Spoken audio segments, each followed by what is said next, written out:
no timeouts in the World Cup, but there is a timeout here on One World. Author Nir Eyal joins us for ours to take a look at what drives elite athletes to never give up despite all odds. Nir is the author of Beyond Belief, the science-backed way to stop limiting yourself and achieve breakthrough results. Nir joins us live now. So Nir, that game between Argentina and England was incredible to watch for so many reasons. But the fact that Argentina has now done this at least twice, this idea of scoring at the 85th minute, at the 90th minute, during stoppage time, I mean, it's incredible because to do it once, you could argue, okay, maybe it's luck.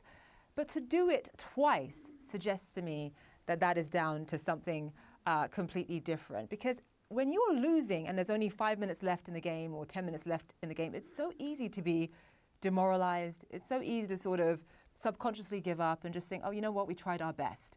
But the fact that Argentina, they have the sort of mental resilience, I don't know where it comes from, but the mental resilience not to do that, not to give up at all until the very end. Just take us through that, and what can we all learn from this, do you think, Nir? This is the power of belief demonstrated right before our eyes. I remember that night of that game, I was getting text message celebrating from England fans saying, that's it, it's coming home, it's over. And then lo and behold, that team, that Argentine team, did not give up to the very last second. And it was incredible to watch. And it's just such a demonstration of the power of belief. If you believe it's all over, it's done with, why even try? If you're demoralized, if you start getting into your own head about why things are lost, you will not perform at that level. And so I think it's a great demonstration, not only around the athleticism of the people who were in that match, but really around the mental fortitude.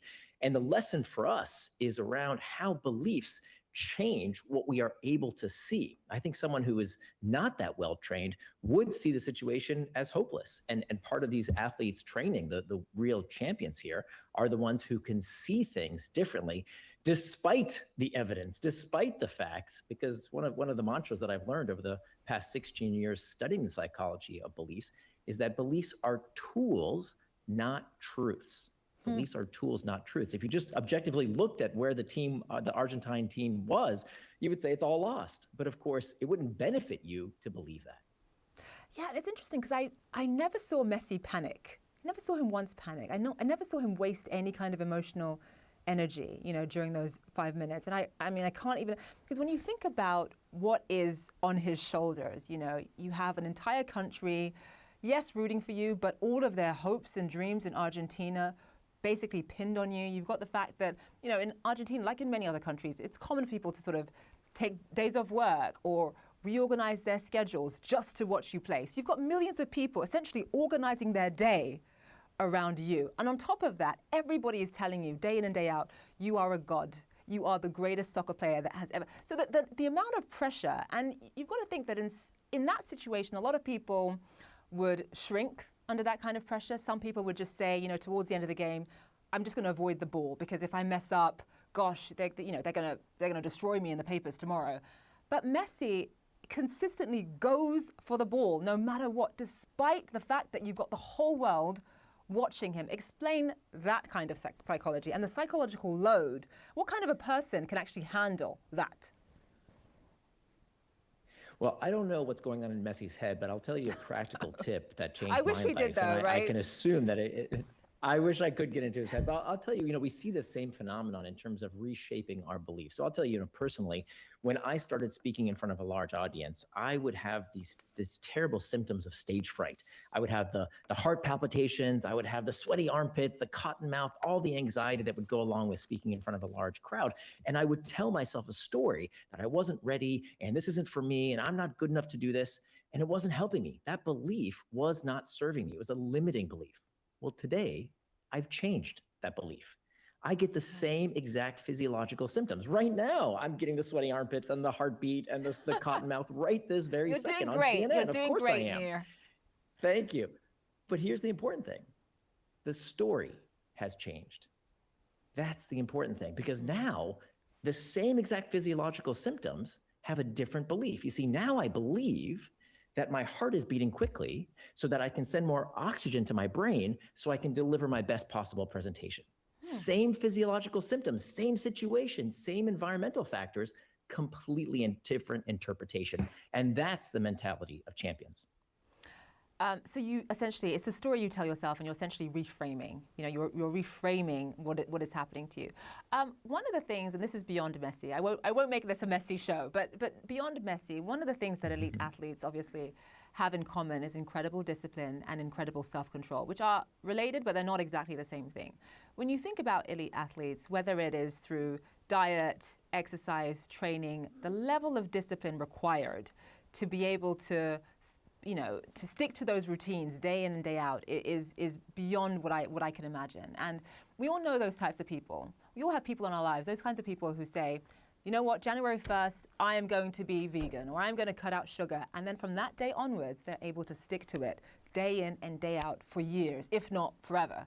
And then you have other people, maybe I'm in this category, people who will say, yeah, I'm not going to eat sugar. I'm going to really stick to this new diet. And then 3 weeks later, I'm back to eating sugar. Just tell us about the difference between those two sort of categories of people. And if you're in the second category, how do you get into the first category? How do you need to sort of reframe your mindset and your approach to this kind of thing? I'll tell you the secret. The secret is to identify the limiting belief. And probably the most common limiting belief that I hear in my 16 years of research on this topic is some form of this hurts, right? That this is too hard. Whoever said that feeling bad is bad? Who said that? That's just a belief. In fact, it's a limiting belief. There are many times when feeling bad is good, that pain with purpose doesn't have to be suffering.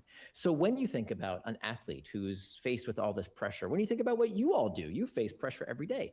If you can look at that pain differently, if you can see it as something that you relish, as something that you lean into, as something that good, you want the pressure, that makes this exciting, that makes this fulfilling, it makes it purposeful. If you can change that narrative, if you can see it differently, that's where you excel. That's where you unlock your real potential. So, for example, for me, I used to be clinically obese, not just overweight, but clinically obese. And for years and years, I would tell myself, this is hard. I can't do this. I have a fast metabolism, right? Whatever. I would make up every single excuse.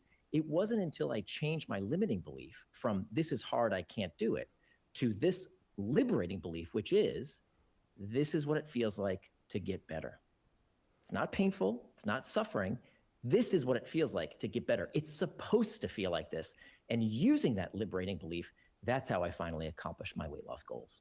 I mean, that is incredible. I mean, just to end it there, I mean, that is an incredible story of just overcoming. And I mean, for you to go from being, I never saw pictures of you. I have no idea, but for what you're saying, to go from being clinically obese to where you want, I mean, you have to really overcome yourself. You're overcoming yourself every single day, and that is hugely, I mean, I wish if I'd known that, I would have made the segment about that alone. Nir, we have to leave it there. I'm happy to show you some pictures, embarrassingly enough. We're out of time, but thank you so much for sharing. You really are the perfect person to talk to about this, because obviously you have overcome a lot, and that is inspiring. So we'll see what happens on Sunday, though.